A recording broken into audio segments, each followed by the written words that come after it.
Welcome back. तो class and test का यह क्लास रीढ़ की हड्डी है। तो सेल्स तो आपने पढ़ा है, सेल का ऑर्गेनेल्स भी पढ़ लिया। अब हम लोग का जो नया जो टॉपिक है वह टॉपिक है साइटोस्केलेटन। बॉडी में स्केलेटन सुने हैं, अब हम लोग देख रहे हैं सेल के अंदर भी स्केलेटन होता है। दुनिया भर के ऑर्गेनेल्स पढ़ें, आप पढ़ने जा रहे हैं साइटोस्केलेटन्स। तो ये जो साइटोस्केलेटन्स होता है ना, ये साइटोस्केलेटन्स बना हुआ होता है किस किस चीज़ का, उसको और हम लोग डिवाइड करें तो साइटोस्केलेटन्स को 3 भाग में डिवाइड करते हैं। माइक्रोफिलामेंट्स, इंटरमीडिएट फिलामेंट्स और माइक्रोट्यूब्यूल्स। ये 3 चीज़ जो है, ये 3 जो है साइटोस्केलेटन्स के पार्ट्स हैं। ओके सेल के अंदर जो स्केलेटन बनाता है वह स्केलेटन्स जो आपको ये जो जहाँ से ये निकलता है, ठीक है ना, माने समझ लो कि ये जड़ है और ये जड़ से निकल रहा है, ये यूं निकल रहा है। तो ये जो स्टार्टिंग में जो ये निकला, ठीक है, तो इसे हम लोग कहते हैं माइक्रोट्यूब्यूल्स। यानी कहने का कर सकते हैं कि पेड़ का तना जो है ना वो दैट इज माइक्रोट्यूब्यूल्स।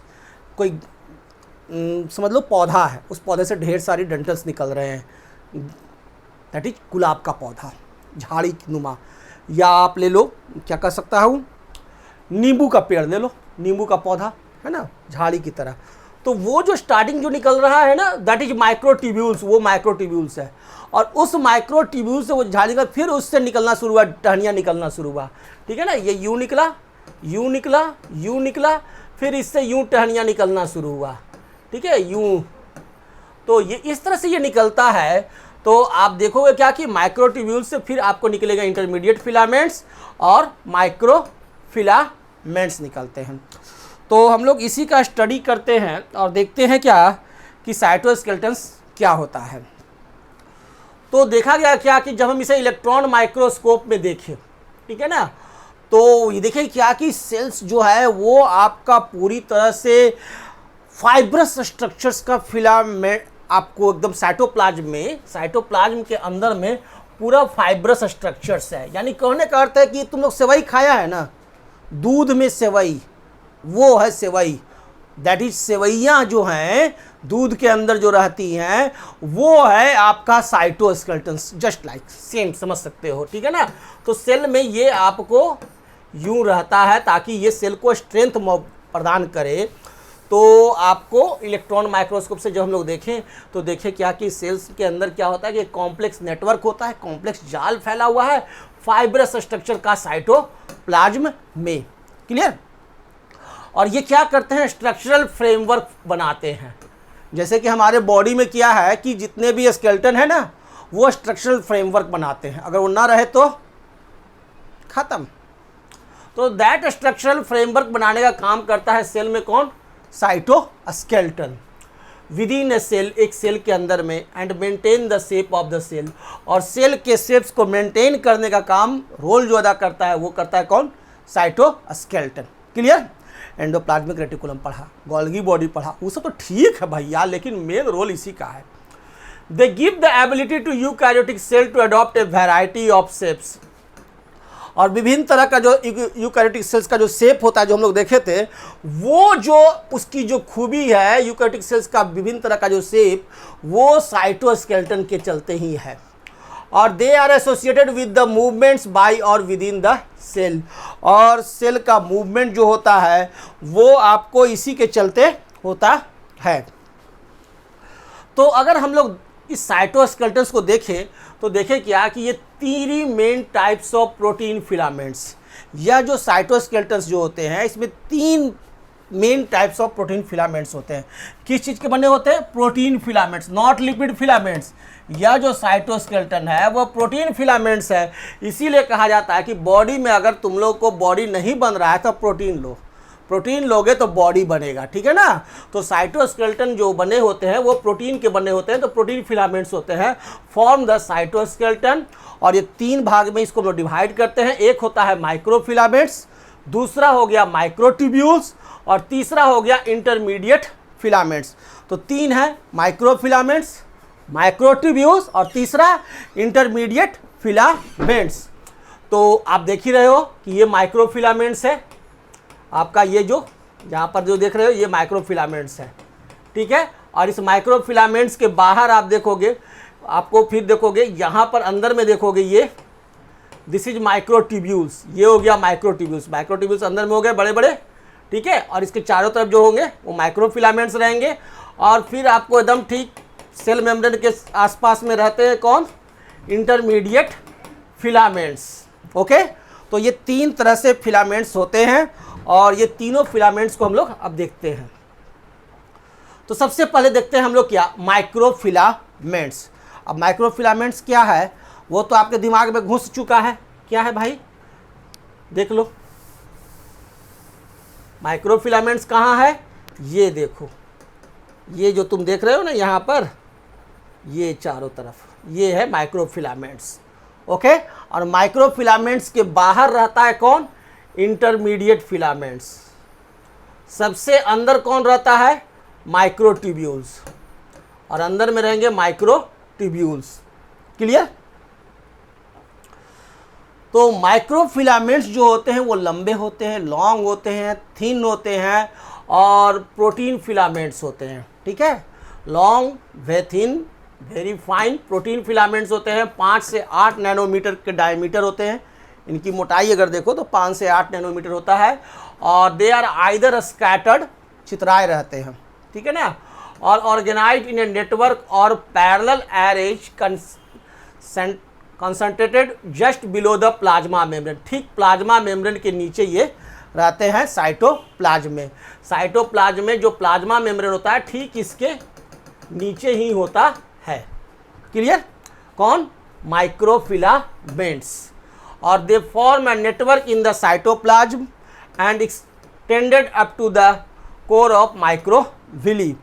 और they are abundant in eukaryotes. Eukaryotes 6 cells में रहते हैं and made up of protein actin.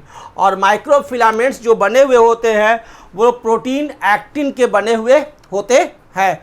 किस प्रोटीन के बने हुए होते हैं, ये आप याद रखना, एक्टिन प्रोटीन्स के बने हुए होते हैं। कौन, आपका माइक्रोफिलामेंट्स।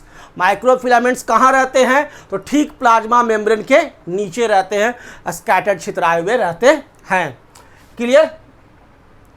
अब क्या है कि माइक्रोफिलामेंट्स का फंक्शंस अगर हम लोग देखना शुरू करें तो ये इसका मेन जो रोल है वो क्या करता है, सेल के मोशन में, ठीक है ना। Known to play major role in cell motions और चेंजेज इन सेल शेप, या सेल शेप को चेंज करने में इसका मेन रोल होता है। क्योंकि ठीक प्लाज्मा मेम्ब्रेन के चारों तरफ होता है तो ये दाबे हुएंगे ना, तो ये सेल के शेप को चेंज करने में या मूवमेंट करने में मदद करते हैं। और associated with cellular movements whole cell and within the cell, पूरे सेल को ही मूवमेंट कराने में या सेल के अंदर किसी चीज़ को मूवमेंट कराना है तो उसमें ये माइक्रोफिलामेंट्स रोल अदा करते हैं। जैसे कि आपको कॉन्ट्रैक्शन सिकुड़ना हो, ठीक है ना, क्रॉलिंग करना हो, फॉर्मेशन ऑफ सेलुलर एक्सटेंशंस, इन सबों में मदद करता है माइक्रोफिलामेंट्स। और ये इन्वॉल्व होते हैं इंडोसाइटोसिस और एक्सोसाइटोसिस में। इंडोसाइटोसिस और एक्सोसाइटोसिस में कौन इन्वॉल्व होते हैं, माइक्रोफिलामेंट्स। नोट डाउन, याद रखो, एकदम माथा में घुसा कर रखो कि इंडोसाइटोसिस और एक्सोसाइटोसिस में रोल अदा कौन करते हैं, तो माइक्रोफिलामेंट्स। और ये रिस्पॉन्सिबल होते हैं मसल कॉन्ट्रैक्शंस के लिए। ये जो आपका मसल है ना, इसके कॉन्ट्रैक्शंस के लिए भी रिस्पॉन्सिबल कौन होता है, तो आपका माइक्रोफिलामेंट्स। तो ये हुआ आपका माइक्रोफिलामेंट्स। तो अब माइक्रोफिलामेंट्स के अंदर में होता है माइक्रोट्यूब्यूल्स, ठीक है ना। माइक्रोट्यूब्यूल्स उसके और अंदर होता है। दे आर अनब्रांच्ड, अनब्रांच्ड होते हैं, हॉलो होते हैं, खोखले होते हैं, सिलिंड्रिकल होते हैं, ट्यूब लाइक स्ट्रक्चर्स होते हैं, इसीलिए इसको कहते हैं माइक्रोट्यूब्यूल्स, ठीक है ना। माइक्रोट्यूब्यूल्स क्या होते हैं, अनब्रांच्ड, यानी पाइप की तरह, ठीक है। और hollow cylindrical tube like structures होते हैं, माने ये जो सेल है इस सेल्स में यहाँ इस तरह से आपको रहेंगे अनब्रांच्ड, ठीक है, माइक्रोट्यूब्यूल्स। और इसका एक्सटर्नल डायमीटर देखा गया तो 25 नैनोमीटर होता है ना, और 5 नैनोमीटर थिक होता है। और इसका वाल जो होता है वो made up of helically arranged chains of globular protein tubulin. और ये बना हुआ है किसका, ग्लोबुलर प्रोटीन ट्यूब्यूलिन का। नोट डाउन, माइक्रोट्यूब्यूल्स, टी से ट्यूब्यूल्स, टी से ट्यूब्यूल्स और टी से ट्यूब्यूलिन। ट्यूब्यूल्स, ट्यूब्यूलिन, देख रहे हो दोनों में समानता। ट्यूब्यूल्स और ट्यूबुलिन। तो माइक्रोट्यूब्यूल्स जो बना हुआ है किसका, ट्यूबुलिन नामक प्रोटीन का, ये याद रखना है। माइक्रोट्यूब्यूल्स बना हुआ ट्यूबुलिन नामक प्रोटीन का एग्जाम में आता है। और each microtubule is composed of 13 sub units arranged side by side to form a tube. और ये 13 sub unit side by side tube के बने हुए होते हैं। और इसके पहले जो आप माइक्रोफिलामेंट्स जो पढ़े थे, यह माइक्रोफिलामेंट्स बना हुआ था किसका, एक्टिन प्रोटीन का। माइक्रोफिलामेंट्स एक्टिन प्रोटीन का और माइक्रोट्यूब्यूल्स ट्यूबुलिन प्रोटीन का बना हुआ होता है। क्लियर है। और अब हम लोग आगे देखते हैं तो माइक्रोट्यूब्यूल्स का फंक्शंस क्या है वो भी हम लोग देख लें। तो माइक्रोट्यूब्यूल्स जो है उसका फंक्शन देखने के पहले अगर हम लोग देखें तो ये जो होते हैं, देयर आर 2 टाइप्स ऑफ सब यूनिट्स अल्फा एंड बीटा। ठीक है ना, यहाँ 2 तरह के सब यूनिट्स पाए जाते हैं, एक होते हैं अल्फा और दूसरा होते हैं beta, which are arrange in a helical manner में अरेंज होते हैं। Sometimes cross bridges project from their walls that form link with other microtubules as seen in cilia and flagella. They occur singly or in bundles in cytoplasm। या तो ये अकेले पाए जाएंगे, नहीं तो बंडल से पाए जाते हैं साइटोप्लाज्म में माइक्रोट्यूब्यूल्स। और they can be broken down and reassembled with each in another part of the cell. और इसको तोड़ भी सकते हो, रिजेंबल कर सकते हो, फिर से असेंबल कर सकते हो जाता है, खुद से टूट जाता है, असेंबल होता है, ये सब चीज़ें चलता रहता है माइक्रोट्यूब्यूल्स में। ओके, तो माइक्रोट्यूब्यूल्स का फंक्शंस क्या है यह अब हम लोग देख लेते हैं। तो माइक्रोट्यूब्यूल्स जो है फॉर्म द साइटोस्केलेटन को बनाने में मदद करता है और यह शेप ऑफ सेल के शेप को मेंटेन करता है। कौन, माइक्रोट्यूब्यूल्स। माइक्रोफिलामेंट्स भी करता है और माइक्रोट्यूब्यूल्स भी। और along with microfilaments they are involved in the cell movements। और माइक्रोफिलामेंट्स के साथ मिल करके यह क्या करता है, सेल के मूवमेंट में मदद करता है। क्लियर। और इंट्रासेलुलर ट्रांसपोर्ट, यदि कोई नॉन डिवाइडिंग सेल है तो उस नॉन डिवाइडिंग सेल में इंट्रासेलुलर ट्रांसपोर्ट का भी उसमें रोल अदा करता है। मेन काम है ये स्केलेटन का काम करता है। ठीक है ना, स्ट्रेंथ प्रदान करना इसका मेन काम है। और form the skeleton of cilia and flagella. और सीलिया और फ्लैजला का जो स्केलेटन है वह बनाता है कौन, माइक्रोट्यूब्यूल्स सीलिया और फ्लैजला का स्केलेटन बनाता है। नोट डाउन, सीलिया और फ्लैजला का स्केलेटन कौन बनाता है, microtubules, not microfilaments. And are involved in their beating movement, और उसके बीटिंग मूवमेंट्स में इन्वॉल्व रहता है।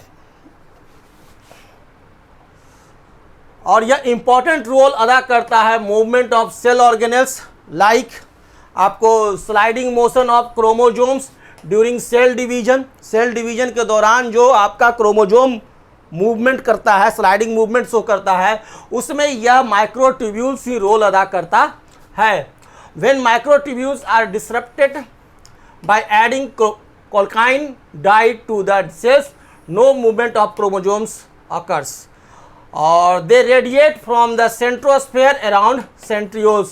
और ये आपको रेडिएट करता है क्या, सेंट्रोस्फेयर अराउंड सेंट्रियोल्स के चारों तरफ जो सेंट्रोस्फेयर रहता है वो रेडिएट कौन करता है, आपका माइक्रोट्यूब्यूल्स।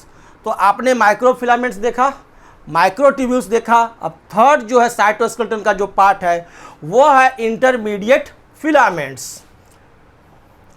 इंटरमीडिएट फिलामेंट्स कहने का अर्थ हो गया कि जो आपका माइक्रोफिलामेंट्स है चारों तरफ, ठीक है ना, उस जाली में कुछ दाने फंसे हुए हैं गेहूं के, that is intermediate filaments. Okay, they are most durable elements of cytoskeleton in animal cells और made up of tough and durable protein fibres और फिलामेंट्स ऑफ डायमीटर 8 से 10 nanometre. Intermediate in size between microfilaments और microtubules. Microfilaments और microtubules के बीच का यह size maintain करता है। और the fibrous protein molecules are twin together in an overlapping form. तो ये है हमारा इंटरमीडिएट फिलामेंट्स। और इसका जो अरेंजमेंट होता है वह रोप लाइक स्ट्रक्चर्स, एक रोप लाइक स्ट्रक्चर्स होता है, imparts tremendous mechanical strength to the cell, और यह मैकेनिकल स्ट्रेंथ प्रदान करता है सेल को। Most common protein present is vimentin, और यहाँ जो प्रोटीन मेनली प्रेजेंट होता है वो कौन होता है, VIMENTIN, वैमेंटिन। ये याद रखिएगा कि इंटरमीडिएट फिलामेंट में जो प्रोटीन्स पाए जाते हैं वो रहता है आपका क्या, वाइमेंटिन। ये नोट डाउन याद रखिए, क्वेश्चंस कहाँ से आता है वो मैं बता रहा हूँ, टेंशन नहीं है। Keratin is another kind found in epithelial cells of hair and finger nails, और केराटिन जो होता है वो पाते हैं किसमें, आपको एपिथेलियल सेल्स जो होते हैं हेयर और फिंगर नेल्स, उसमें केराटिन पाए जाते हैं। और फंक्शंस अगर हम लोग देखना चाहें तो once intermediate filaments are formed, एक बार जब इंटरमीडिएट फिलामेंट्स फॉर्म कर जाता है तो सेल्स को स्टेबल कर देता है। They are stable and usually don't break down, और इसका ब्रेक डाउन नहीं होता है, इसको तोड़ नहीं सकते हैं। Intermediate filaments provide mechanical strength to the cell, यह सेल को मैकेनिकल स्ट्रेंथ प्रोवाइड करता है। They form a basket around the nucleus and are present in cell cell junctions, और सेल के बीच जहाँ ज्वाइनिंग होता है सेल सेल जंक्शन वहाँ पर, और बास्केट एक बनाता है न्यूक्लियस के चारों तरफ ताकि उसको स्ट्रेंथ प्रदान कर सके। तो हमने साइटोस्केलेटन्स के तीनों पार्ट्स, माइक्रोफिलामेंट्स, माइक्रोट्यूब्यूल्स और इंटरमीडिएट फिलामेंट्स, तीनों के बारे में अध्ययन कर लिया है। एग्जाम में क्वेश्चन नहीं छूटेगा, विश्वास रखो। अब देखो differences between microfilaments and microtubules. तो माइक्रोफिलामेंट्स और माइक्रोट्यूब्यूल्स और माइक्रोफिलामेंट्स, इन दोनों में डिफरेंसेस देखते हैं। तो माइक्रोफिलामेंट्स क्या होते हैं, long, thin and fine filament.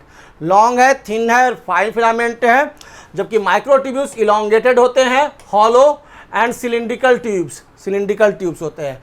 6 से 8 nanometre in diameter, 25 nanometre in diameter, ज़्यादा मोटा होता है। प्रोटीन इसमें जो होता है माइक्रोफिलामेंट्स में वो होता है एक्टिन होता है। माइक्रोफिलामेंट्स में कौन सा प्रोटीन होता है, एक्टिन, नोट डाउन। और माइक्रोट्यूब्यूल्स में कौन सा प्रोटीन होता है, ट्यूब्यूलिन।